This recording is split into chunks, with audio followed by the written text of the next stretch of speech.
Hi, my name's Lisa Wheeler and I'm Head of Engineering at York College.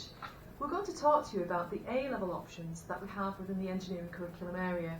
This is Sarah Savoury. She's going to tell you all about the A-level in product design, and I'll tell you a little bit about the BTEC Extended Certificate in Engineering, which is also an A-level option. So over to you, Sarah.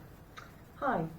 A-level product design is what you'd expect. It is fairly self-descriptive. It's an A-level about designing products or buildings or spaces, and what you're going to learn on the course is all about how things work, how they're made, materials.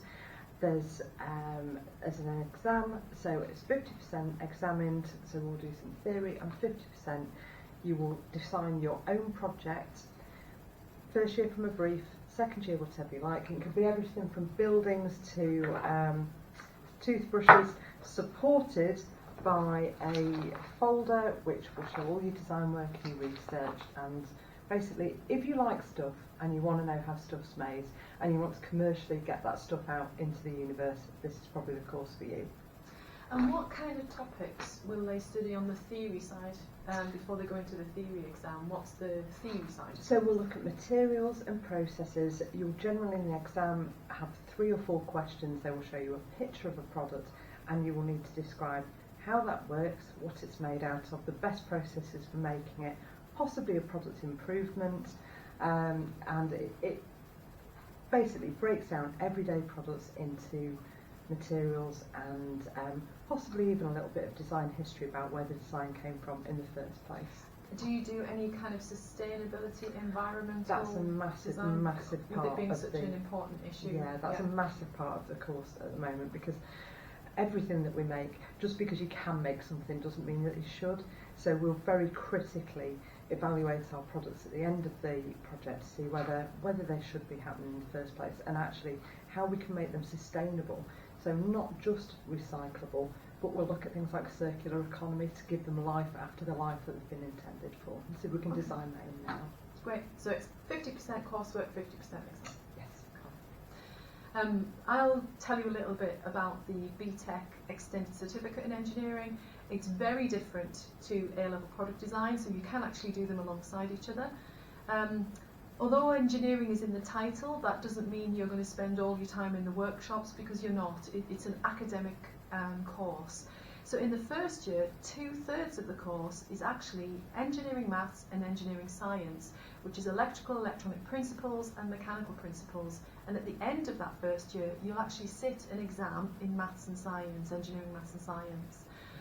Alongside of that, we also do a unit in the first year, which is a bit of a mixture of everything. There's some computer-aided design in it. There's a team working activity which is really good fun, where you work together.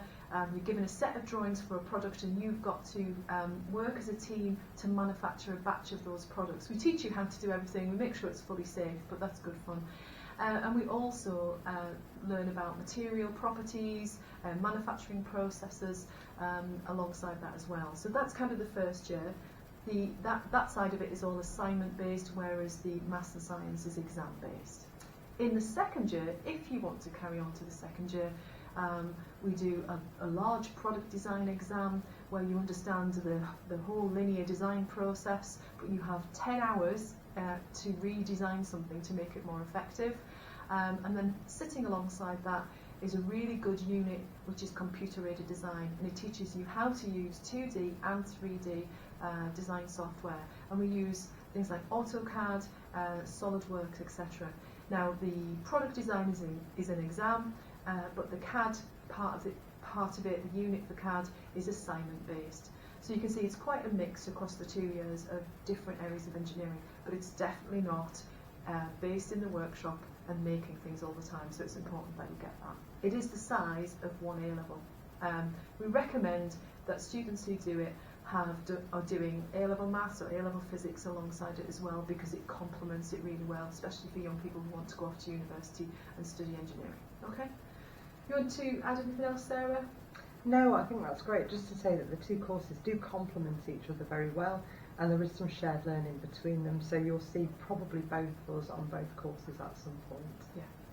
Okay, always contact the college if you want to ask any further questions. You can give us a call, you can check our emails out on the website, and don't be afraid of asking. Okay, thank you. Thanks.